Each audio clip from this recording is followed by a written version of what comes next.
Okey, tengok gambar ni kan. Okey, ada beberapa perkara yang kita kena tahu dalam aspek dan alasan ni. Okey, yang pertama dalam konteks ni kita ada ni transistor. Okey, LDR. Okey, kita letak di bahagian bawah. Nampak kan? Ni atas, ni bawah, kita letak bahagian bawah. Okey, kalau ini kita panggil sebagai switch kebakaran. Ini switch cahaya. Switch automatik cahaya lah kan. Untuk cahaya dia akan menyala lah. Okey, ini thermistor kita gunakan. Tujuan dia supaya sebagai penggera kebakaran lah. Penggera. Switch automatik kebakaran. Kita letak di bahagian atas. Untuk ingat senang je kan. LDR kita letak di bahagian bawah. LDR bawah. L low. Low bawah. Okey kan. Ni. LDR low. Thermistor huruf T. Jadi T top. Top di bahagian atas.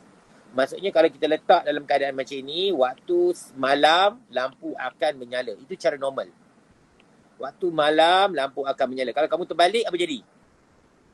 Waktu malam lampu menyala ke lampu padam? Kalau terbalik, ini letak atas, turun bawah, apa jadi? Lampu padam. Ya, lampu padam. Dia tukar tempat, lampu akan padam. Sama juga ni. Bila waktu ada kebakaran, ada api, ada api kebakaran, transistor ni letak dekat atas lah. Supaya, apa yang kita panggil? Penggera ni kan. Switch ganti ni akan dihidupkan. Dia akan menghidupkan switch ni. Dia akan jadi magnet lah ni. Dia akan magnet. Dia akan menarik switch supaya rapat. Dan siren akan berbunyi. Siren akan berbunyi lah dengan volt yang tinggi. Voltage yang lebih tinggi. Itu contoh dia. Okey kan. Ini switch automatik kebakaran. Ini switch automatik cahaya kan. Switch automatik cahaya. Itu contoh dia. Cara normal, LDR kat bawah, thermistor dekat atas. Itu idea yang pertama. Okey, kita tengok sini kan. Kita guna switch geganti. Ini baru tadi kita bincang ni kan. Okey, apa ada idea tak? Kenapa kita guna switch geganti ni? Ada idea tak? Hidupkan litar yang kedua tu. Okey, betul lah kan? Jadi switch geganti inilah. Jadi menghidupkan litar yang kedua ni. Bila arus apa dipanggil? Arus pengumpul lalu di sini. Gegelung ni akan jadi magnet. Dia akan menarik. Switch ni akan rapat. Bila switch akan rapat, automatik litar kedua akan berfungsi. Litar dua akan berfungsi. Siren akan berbunyi. Boleh Okey, boleh tak apa. Cikgu teruskan kan. Jadi dekat sini betul jawapan kamu. Menghidupkan litar kedua yang menggunakan voltage yang tinggi. Okey, bagi pelajar yang tak berapa faham lagi, baru nak belajar kan. Jadi kamu boleh hafal, ini tak apa. Sekarang kita dah baca, faham dan hafal. Sebenarnya faham dulu baru hafal. Tapi kalau dekat periksa, terpaksalah hafal. Kan? Hafal alasan-alasan ni. Sebab soalan aspek dan alasan untuk mengatakan kamu, dia ada pada nombor 7, 8, 9 atau 10 dan juga nombor 11.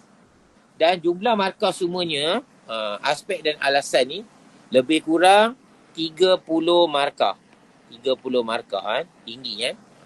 Kalau kamu dapat hafal betul-betul, 30 markah dalam tangan. Tapi bukan topik ni je kan. Banyak lagi topik kan. Topik yang lain pun ada kan. Boleh tengok buku yang cikgu buat tu kan. Okey. Guna thermistor. Thermistor. Okey, kenapa kita guna thermistor? Apa fungsi thermistor ni? Ni thermistor kat mana? Sini. Sebagai apa ni? Alia ada jawapan? Alia Sofia. Apa guna thermistor ni? Sudah lah, Aina. Pengesan suhu. Okey, bagus. Ada jawab dalam ni. Segan dia cakap tu kan. Pengesan suhu ataupun kita kata pengesan haba kan. Maksudnya haba ni kan, bila suhu tinggi, haba tinggi kan. Jadi kamu jawab kesan haba. Jadi rintangan berkurang apabila suhu tinggi. Nanti cikgu terang kamu macam mana ingat bila rintangan berkurang, suhu tinggi. Maksudnya di sini rintangan dia akan berkurang apabila ada berlaku kebakaran. Faham? Dia berkurang apabila berlaku kebakaran. Okey. Okey, kita pergi pada yang berikutnya. Kita guna perintang.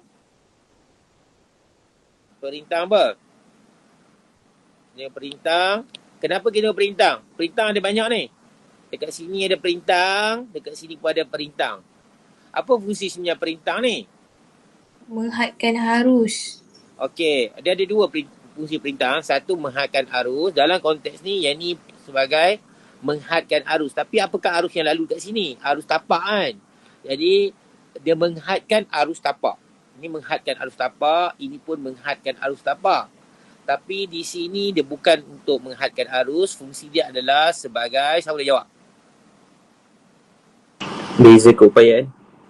Okey, keupayaan atau kita panggil pembahagi keupayaan. Pembahagi keupayaan, kan? Bagus, kan? Arif. Okey, pembahagi keupayaan. Okey, dia ada dua lah. Jadi bertindak sebagai menghadkan arus. Satu lagi bertindak sebagai pembahagi keupayaan. Tengoklah apa tempat mana letaknya perintah tu. Tapi secara umum, perintah tugasnya adalah menghadkan arus. Okey. Okey, kita pergi pada yang kedua lah, penggera. Penggera mana? Penggera. Tadi switch ganti. Penggera ni lah bagi buat bunyi ni, ya.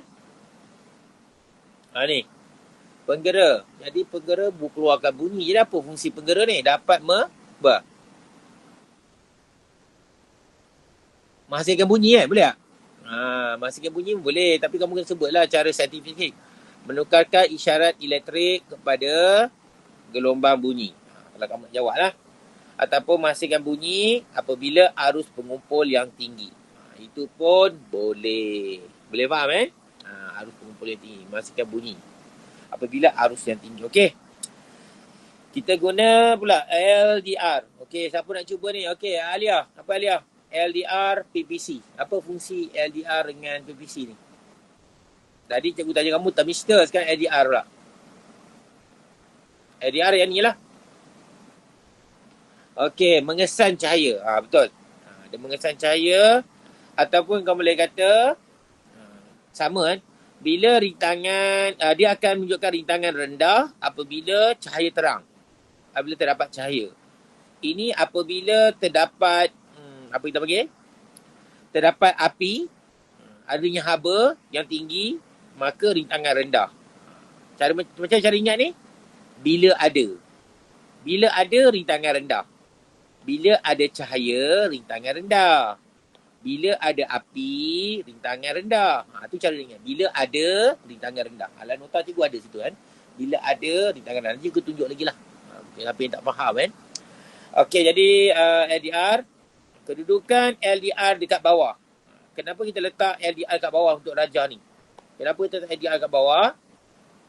Supaya dapat menghidupkan transistor. Itu sebenarnya.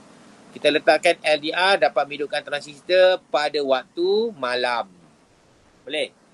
Letakkan LDR di sini dapat menghidupkan transistor. Kalau thermistor pula dapat menghidupkan transistor pada apabila berlaku kebakaran. Bila ada api lah. Okey, kan? Tengok sini, kan? Ataupun kita kata voltan tapak yang tinggi. Voltan tapak yang ni, kan? Ni voltan tapak. Ni voltan tapak. Ni voltan tapak, kan? Voltan tapak yang tinggi. Okey. Transistor dihidupkan. Yang cikgu cakap tadi. Arus tapak mengalir. Kamu ingat satu benda, kan? Syarat untuk menghidupkan transistor ada dua. Pertama, mesti voltan tapak yang tinggi. Boleh, kan? Voltan tapak yang tinggi. Dan voltan apa? Voltan tapak dan arus tapak yang tinggi. Arus tapak ni lah. Arus tapak yang mengalir sini. IB. Arus tapak yang tinggi. Boleh, kan? Voltan tapak tinggi. Arus tapak yang tinggi. Tengok ni. Voltan tapak tinggi. Transistor dihidupkan. Arus tapak tinggi. Boleh? Okey, kedudukan mentol. Thermistor. Kenapa letak di atas? Ni soalan yang sama juga rasa ni, kan? Okey. Kedudukan mentol. Mentol lah, tengok, kita tengok, silap, kan? Mentol menyala bila arus pengumpul yang tinggi. Untuk soalan atas ni lah, kan? Kedudukan mentol di atas transistor. Ni kita silap lah, ni kita potong, kan? Kita silap sikit nota ni, kan? Dia potong. Kedudukan mentol di atas transistor. Dekat atas transistor ni, di sini terdapat arus pengumpul yang tinggi mengalir. Arus pengumpul yang tinggi menyebabkan mentol akan menyala. Jadi arus tapak dengan arus pengumpul bergabung. menghasilkan arus pemancar, emitter. Dan emitter. Okey. Okey, kita pergi pada slide yang seterusnya. Boleh kan? Ada tak faham nak tanya? Ini kita buat pecutan akhir je kan? Okey, kita teruskan. Okey, kita pergi pada situasi berikut pula. Itu kalau kita menggunakan ini lita, kita panggil lita rektifikasi. Okey, rektifikasi. Tapi kali ni kita guna 4 diode. Rektifikasi apa, kita tengok nanti. Dan transformer boleh beroperasi dengan apa nama ni? Arus ulang alik lah. Arus ulang alik 4000 kepada 200, maksudnya transformer apa ni? Transformer apa ni nama ni? Maisara. Transformer apa? Injak turun. Ya, transformer injak turun. Jadi transformer hanya boleh gunakan arus ulang alik. Jadi voltaj dia akan diturun. Voltaj output diturunkan dan voltaj itu telah bertukar menjadi arus terus. Itu sebenarnya. Sebab ini adalah proses rektifikasi. Okey, ini satu proses juga transistor, tapi kali ni dia punya proses ialah amplifier kan. Amplifier, dalam amplifier kita guna 2 sumber lah. Ini dan ini ada dua bateri amplifier kan. Yang tadi tu kita tengok adalah pembahagi kubayan sebagai switch automatik. Kalau ada ni lagi satu ni, bateri satu je, itu adalah pembagi keupayaan yang digunakan sebagai switch automatik. Okey yang ni digunakan sebagai amplifier. Tu kamu nak kena faham. Okey. Dan transistor yang popular ialah transistor NPN. Dalam soalan banyak soalan keluar transistor NPN. Okey, cuba sekarang. Guna 4 diode.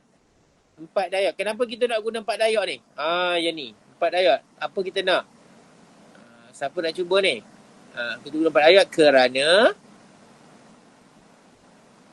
menghasilkan rektifikasi gelombang penuh. Okey, bagus. Tepat kan? Menghasilkan rektifikasi gelombang penuh. Kalau satu diode kita guna dia, kalau kita guna satu diode aja, kita menghasilkan rektifikasi separuh gelombang. Boleh? Rektifikasi separuh gelombang. Okey, bagus Arif kan? Okey, ni. Okey, dalam konsep ni, kalau kamu guna diode saja, 4 ni, kita akan dapat rektifikasi dia macam ni ni. Kalau ni diode. Tapi setelah kamu guna satu lagi tambahan, itu transistor, kamu akan dapat dia punya gelombang dia dia lebih kurang macam ni. Tajuk lukis macam ni lah senang. Kamu nampak, macam lagi nampak sikit lah kan. Dia macam ni. Dia macam ni. Nampak dia lebih rata. Nampak lebih rata. Jadi tugas transistor, kapasitor, ni kapasitor kan. Tugasnya adalah untuk kalau apa fungsi? Apa yang menjawab? Apa fungsi gelombang? Ya Irfan, itu boleh meratakan voltan. Jadi voltan yang dihasilkan ni voltan arus terus. Ini arus terus dah. Tapi arus terus yang tidak stabil. Sebab ada naik turun. Tapi setelah kita guna kapasitor, dia jadi arus terus yang lebih stabil. Kerana arus terus tu bacaan dia tidak turun rendah, tak adalah. Tak naik turun sangat lah. Jadi masalah macam diratakan. Okey Okey, bagus. Respon. Okey, kita pergi pada yang seterusnya. Kalau kita guna sel kering.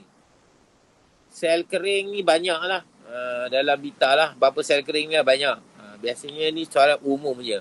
Kalau kamu guna bateri banyak, apa hasilnya? Akan menghasilkan apa? Soalan umum je ni. Menghasilkan apa Irfan? Bila guna banyak bateri. Ada idea? Arus yang banyak. Ya, arus yang banyak betul. Atau kita kata voltan yang lebih tinggi lah kan. Membesarkan voltan yang lebih tinggi. Okey. Okey, untuk pintu automatik. Untuk pintu automatik yang dekat pasar raya tu lah kan.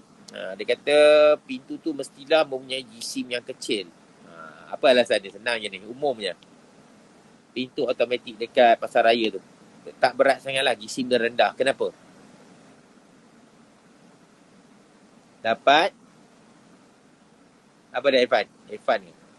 Arif. Apa Arif? Kalau jisim kecil ringan. Ringan kan. Ataupun kita kata dia mudah bergerak sebab apa? Inisial dia rendah. Kita kait macam tu kan. Dia boleh bergerak lebih laju kan. Bergerak lebih laju. Okey. Jadi untuk pintu automatik kita perlu juga kuasa yang tinggi. Kuasa yang tinggi untuk pintu automatik supaya kuasa apa formula? Kuasa sama dengan kerja bahagi masa. Ingat. Jadi bila kuasa tinggi,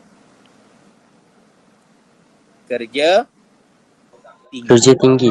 Nampak? Formula Ataupun kamu kata masa lebih cepat pintu itu untuk dibuka. Boleh? Ataupun pintu itu bergerak lebih laju. Pun boleh. Atau kamu kata daya tinggi. Daya tinggi Sebab apa daya? Sebab kerja sendiri sama dengan daya darab sesaran jarak. Bila kerja tinggi, daya tinggi. Nampak? Ada sini. Semua ada kat sini. Ada formula kita boleh jawab lah. Itu cara kita nak jawab soalan aspek dan alasan. Okey. Okey, boleh Boleh tak? Okey Okey, kita guna soalan yang mudah lagi. Dalam konteks ni banyak macam kita guna. Ada kita guna mikrofon. Mikrofon dengan speaker ni adalah konsep rektifikasi kita guna. Tapi ini lita rektifikasi secara umum saja. Kalau diaplikasikan digunakan sini sebagai mikrofon. Digunakan sebagai sumber mikrofon di sini. Dan sini adalah digunakan sebagai speaker. Okey, apa fungsi mikrofon yang kamu guna tu? Apa yang kamu faham tentang mikrofon? Bila kamu cakap apa? Bila kamu cakap dia akan menghasilkan isyarat bunyi ataupun gelombang bunyi. Betul tak? Dia akan menghasilkan gelombang bunyi. Jadi gelombang bunyi telah bertukar menjadi apa? Gelombang elektrik. Okey gelombang elektrik atau kamu kata isyarat elektrik gelombang bunyi. Tekan ni pula keluar. Kembali orang tak tunjuk jawapan je lah. Isyarat bunyi kepada isyarat elektrik. Kalau speaker, isyarat elektrik kepada isyarat bunyi. Nampak tak? Terbalik je. Boleh tak? Boleh kan? Dia terbalik je kan? Okey, ada soalan tak? Ada siapa nak tanya soalan? Ada tak ada? Okey, tak ada tak apalah.